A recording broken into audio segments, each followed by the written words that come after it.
je vais vous montrer maintenant les nouvelles technologies qui existent. Donc, Microsoft a développé de la crypto-monnaie. Je vais vous montrer ce que c'est. Voilà, tout ça, ça va nous aider à comprendre le contexte dans lequel on est, en fait. Parce que c'est vrai que des fois, quand on parle, on peut utiliser des termes abstraits et les gens ne comprennent pas, en fait. Donc, on va regarder comme ça concrètement de quoi il s'agit. Donc, de quoi il s'agit, en fait. Donc, Microsoft. Donc, ça, c'est le brevet de Microsoft, en anglais. Ils ont mis en place un système de crypto-monnaie, c'est-à-dire que, alors j'ai la traduction en français là, dans le livre là.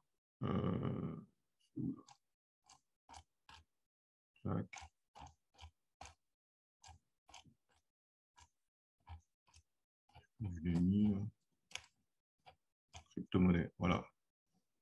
Alors, j'ai traduit en français. L'activité du corps humain associée à une tâche fournie à un utilisateur peut être utilisée dans un processus de minage d'un système de crypto-monnaie.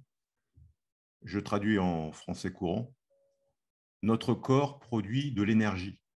Lorsque je réfléchis, mon cerveau produit de l'énergie. L'idée de Microsoft, c'est d'injecter des capteurs dans mon organisme qui vont utiliser l'énergie produite par mon corps pour communiquer avec des serveurs à distance. C'est ce que j'ai mis en gras, un capteur couplé de manière à communiquer avec un dispositif de l'utilisateur ou compris dans ce dernier, c'est-à-dire dans le corps, pour détecter l'activité corporelle de l'utilisateur. Ce qui est intéressant, c'est que lorsqu'on regarde le code du brevet, donc les gens avaient remarqué quelque chose. Alors les gens ils disent oui, c'est encore les complotistes. Bon, moi je ne commande pas, je vous fais juste remarquer. On voit que c'est 6, 0, 6, 0, 6. Donc si on enlève le 0, 6, 6, 6. Donc pas mal de gens avaient fait remarquer ça en disant attention, ça sent la marque de la bête. Je ne dis pas que c'est ça, mais voilà, on observe, on voit que très étrange, quoi. La technologie existe aujourd'hui. Ensuite, on va maintenant voir l'implantation des puces RFID sous la peau. Donc, c'est quelque chose qui existe déjà. Grand écran.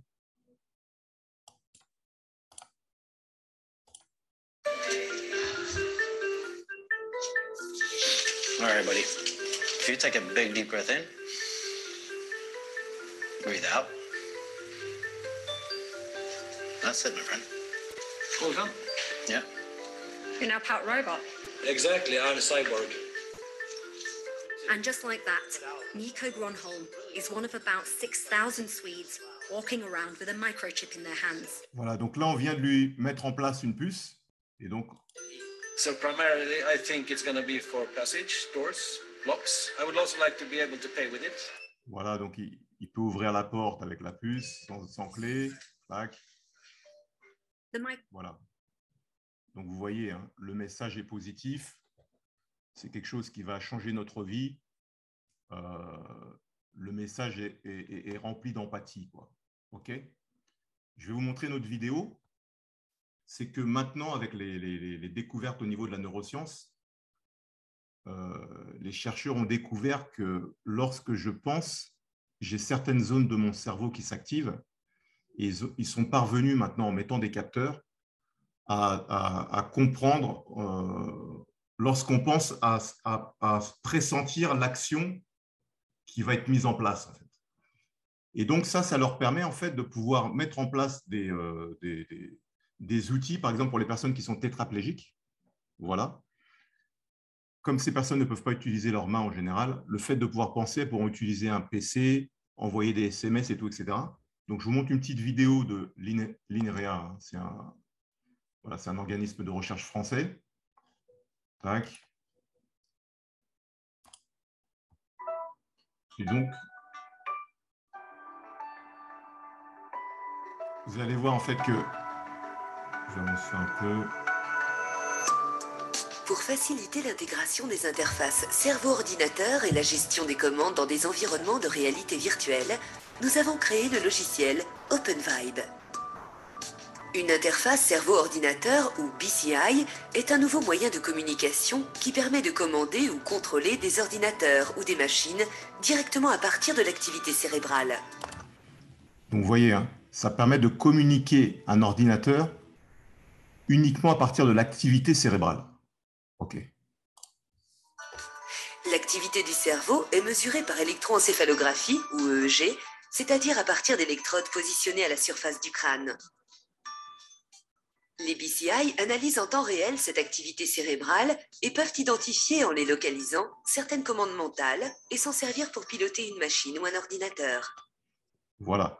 Je mettrai le lien dans le document, comme ça, si vous voulez le regarder en entier, vous pourrez regarder en entier. Je vous montre toutes les technologies, c'est pour vous montrer en fait le monde de demain dans lequel on s'oriente et à quel point il est important de réaliser qu'en fait, on est à un carrefour de l'histoire, mais à un carrefour de notre civilisation.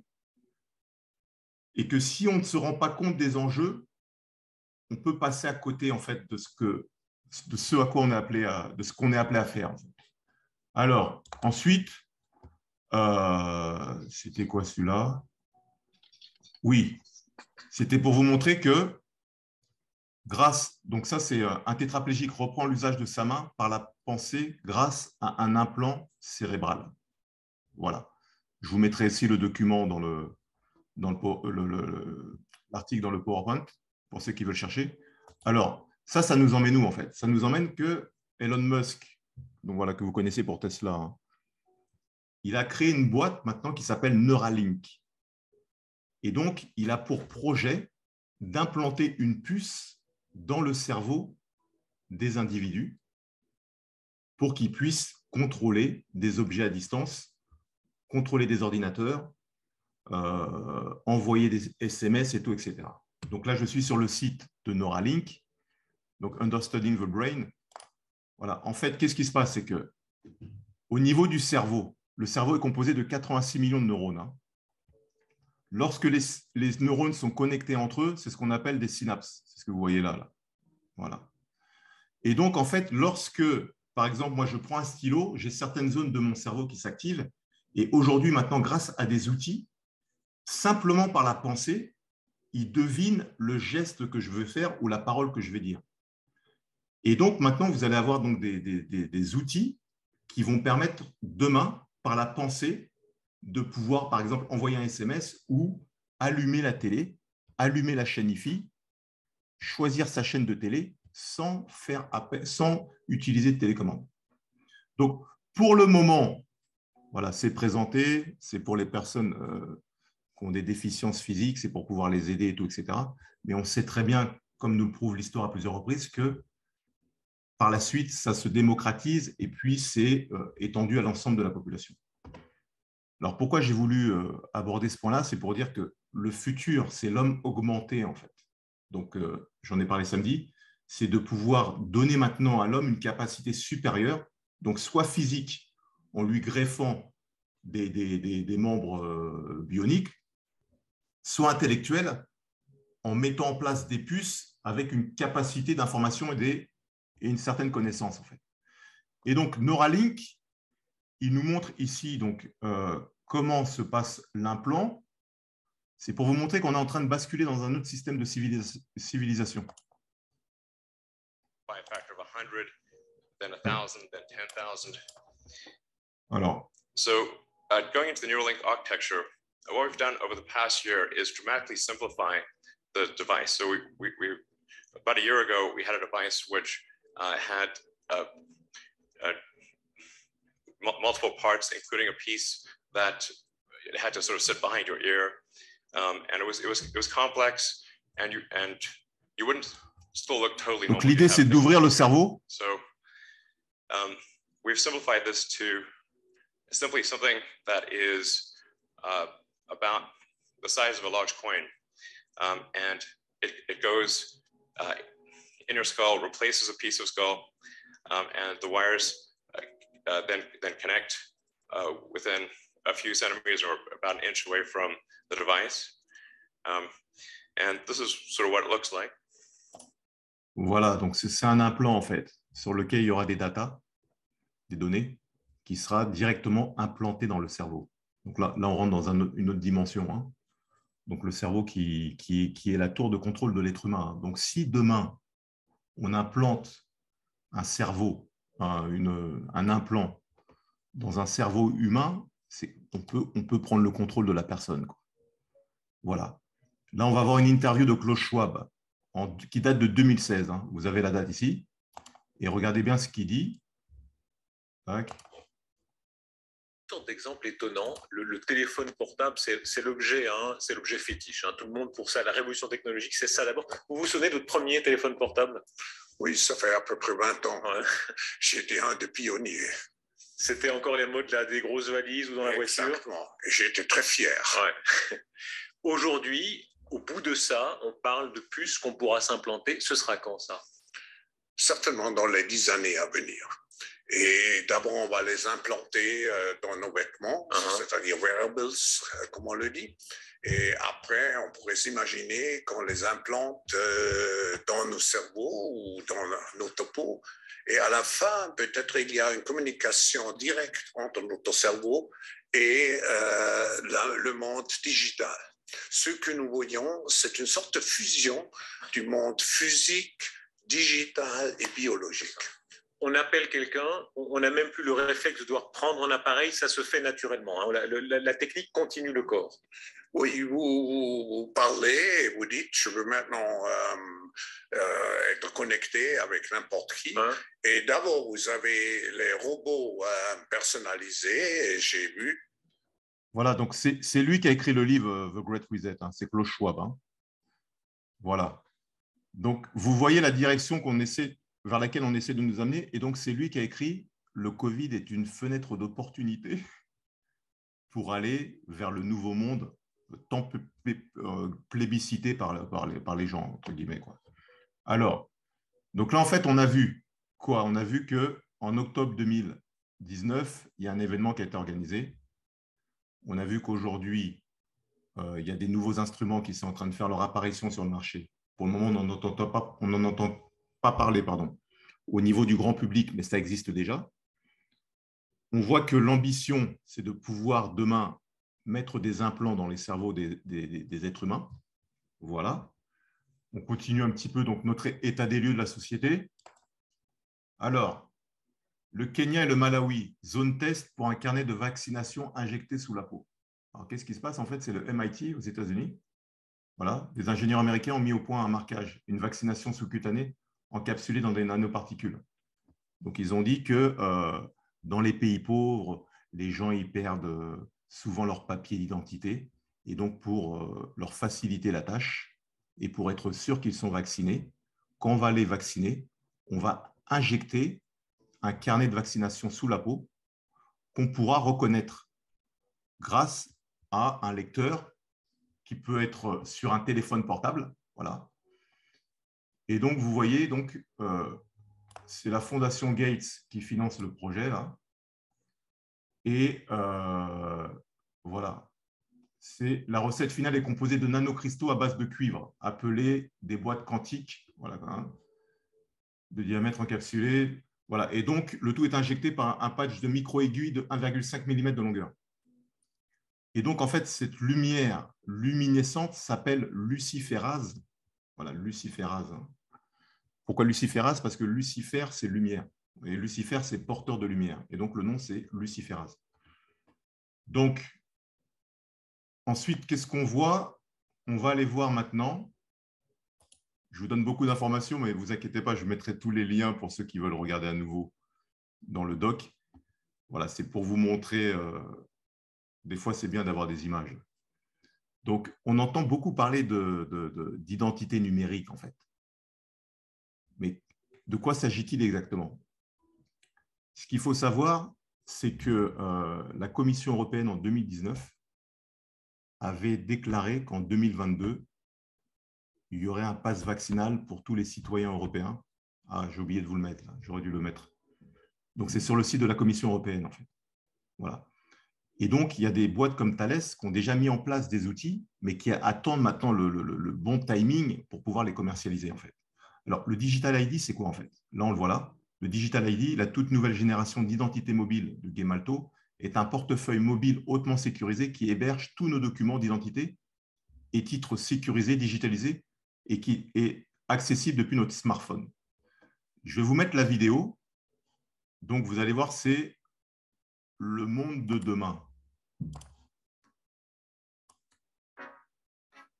Bonjour à Je crois que je l'avais sur YouTube. C'est ça après. tous. Je vous présente Lucie, étudiante en psychologie. Et moi, son Digital ID Wallet, émis par le gouvernement pour offrir une large gamme de services d'identité.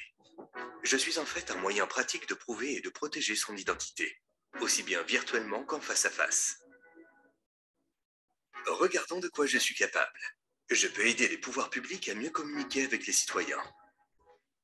À cet instant précis, je rappelle à Lucie le rendez-vous qu'elle doit prendre pour sa vaccination. C'est l'heure de se présenter à son examen. Lucie est un peu stressée. Je suis là pour qu'elle puisse prouver facilement qu'elle est bien la candidate légitime, grâce à une connexion rapide et sécurisée entre son téléphone et celui de l'examinateur.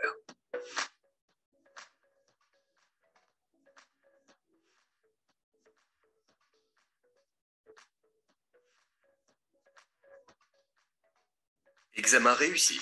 Une visite rapide chez le docteur avant de fêter ça. Et pas de temps à perdre. En chemin, Lucie m'utilise pour déclarer la perte de son passeport. Voilà, je vais m'arrêter là, mais si vous voulez la voir, il y aura le lien.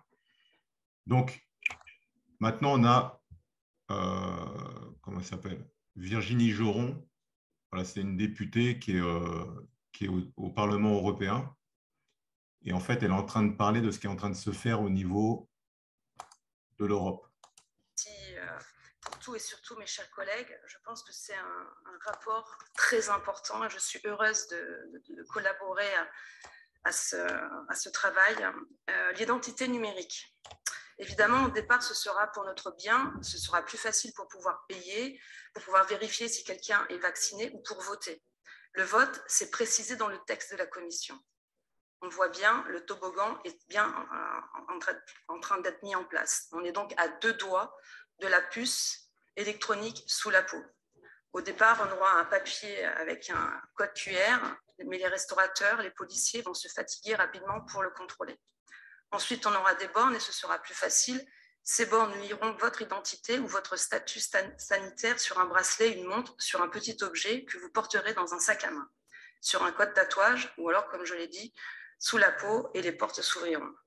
Et vous pourrez payer facilement, vous passerez à toute allure aux caisses et tout le monde trouvera super de payer sans avoir l'air finalement de payer. L'identité numérique, c'est un saut quantique et il n'y aura pas de retour en arrière possible, comme le pass sanitaire. Le marché des objets numériques connectés est considérable. Pour conforter la mise en place de l'identité numérique, on nous dit on est déjà tracé par nos mobiles. Non, le GPS, ce n'est pas assez précis. Entre 1 et 10 mètres. On ne peut donc pas dire exactement qui on a rencontré et nous, ni où on est allé. Et surtout, le portable, on peut le laisser à la maison ou sinon l'éteindre. Voilà. Donc, en fait, là, c'est sur l'identité numérique. Maintenant, on va voir donc non, donc là, c'est sur la vidéo qui est là. Tac. Donc là, c'est un député européen d'origine roumaine, voilà, qui parle également de l'identité numérique. Where is the player? See, if you look what happened in China, when they implemented and this is the reason why we call this the Chinification of Europe, right. But you cannot do it overnight, because if they would just do it, as of tomorrow, everybody will have a credit score system like in China, then the whole Europe will be in this. So it's a slow, not only that, but they do it, in segments. So besides this green certificate, this created the system. So the system itself, the technology and the hardware behind the system is created over there to create the framework for such a system. This was the first step. The second step is the wallet ID, the European wallet ID, and the EID. I'm the main rapporteur on the EID in the LIBE committee. And it's kind of following the same path as in China. So what they want to do, they want to designate an alphanumerical string, as they call it, to every EU citizen that will stay with you for your entire life, and that will be your unique ID. So when you will log in online, when you will log in into your bank account, when you go somewhere, you will have that ID with you. So that's the second thing. Then you have the so-called wallet ID, where all of your passports, all of your bank accounts, all of your credit cards will be in one place and will be connected with this EID. Then you have the issue of, they talk about now about fighting climate change, for example. Yes. And they came up with these figures that... OK. Donc, voilà. Tac. Je fais ça là. Donc, je crois qu'on a tout vu. Alors, pour ceux qui sont intéressés, hein, j'en parle dans le livre, vous verrez, c'est au dernier chapitre, hein, où j'aborde ça en détail. Là. Voilà, identité numérique et tout, j'explique ça. Donc, alors, revenons à notre petit PowerPoint. Tac. Voilà, donc on a vu le minage crypto-monnaie Microsoft, la puce RFID, la pensée, les implants cérébraux, voilà, et le carnet de santé hypodermique, Digital ID, etc. Ah oui, zut, j'ai oublié de vous montrer le Digital Tattoo. Normalement, je l'ai. Digital Tattoo, je l'ai ou pas? Tac, ouais. Technique resulted in silicon that could bend just... Donc aujourd'hui, vous allez voir que... je vous laisse regarder. It's like this single sheet of paper. Next, they discovered how to make silicon elastic, allowing it to be either flat or wavy in shape. Suddenly, you have a form of silicon that can bend, it can stretch, it can deform, it can coat and conform to curvilinear shapes, very much like biological tissues. Even though it is called a tattoo, there is no need to pierce or puncture the skin. Instead, the device sticks on. So what we can do then is we can take this device, laminate it on the skin, almost... Donc, avec ce tatouage-là, vous avez vu qu'il est hyper fin. Hein. Donc, vous pouvez maintenant débloquer votre téléphone portable. Je crois qu'il va... Voilà, comme un autocollant. Voilà. Donc, c'est pour vous montrer toutes les technologies qui existent aujourd'hui. Alors, pourquoi j'ai voulu vous montrer tout ça, en fait? C'est parce que, pour celles et ceux qui sont chrétiens et qui lisent la Bible, voilà. On sait que la Bible parle, dans les derniers temps, il y aura ce qu'on appelle la marque de la bête, en fait. Maintenant, pour que cette marque puisse arriver, c'est-à-dire que c'est l'apôtre Jean qui a écrit la marque de la bête, qui a écrit, l'Apocalypse. On estime, si je ne me trompe pas, qu'il a dû écrire l'Apocalypse en 90 après Jésus-Christ, si je ne dis pas de bêtises. Hein. Voilà, 60 ou 90, je ne sais plus exactement. Et donc, à l'époque où l'apôtre Jean a écrit l'Apocalypse, donc dans Apocalypse 13, il parle de la marque de la bête, on va le voir juste après. Et c'est vrai qu'à cette époque-là, on ne pouvait pas savoir de quoi il s'agissait, donc il y a eu énormément de spéculations pour se dire « Ah, finalement, à quoi pourrait bien ressembler la marque de la bête ?» Aujourd'hui, avec tout ce que je viens de vous montrer, vous voyez, alors je ne peux pas vous dire de quoi il s'agira, hein, mais vous voyez que la technologie a tellement explosé aujourd'hui que la technologie, j'ai l'impression qu'elle existe déjà en fait. Voilà.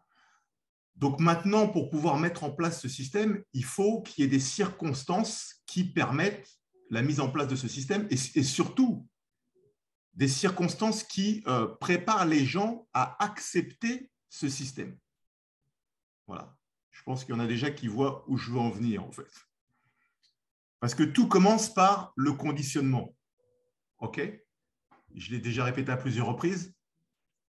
Si on avait dit aux Français 2 ans en arrière que pour pouvoir aller dans un restaurant, ils seraient obligés de montrer un pass, tout le monde aurait dit non. On est en France, le pays des droits de l'homme, le pays de la liberté. Sur les frontons des mairies, c'est écrit « Liberté, égalité, fraternité ». En France, ça ne marchera jamais, le pays des Lumières. 2 ans après, voilà, le conditionnement a fait en sorte qu'aujourd'hui, beaucoup utilisent le pass sans problème, sans se rendre compte en fait que c'est un conditionnement pour quelque chose d'autre derrière en fait. Mais qu'au début, j'y vais doucement. Et donc, tout passe par le conditionnement. Donc, c'est la raison pour laquelle vous allez voir au départ des séries qui vont mettre en place la personne qui a la puce. Comment ça s'appelle? Il y a une série là, je ne me rappelle plus. Ils ont la puce et tout, donc ça permet d'habituer les jeunes avec la puce et tout, donc ils n'ont aucun problème. Et donc, le jour où la puce arrive, comme ils ont grandi avec des séries avec la puce, ils ne sont pas plus choqués que ça, quoi. Voilà.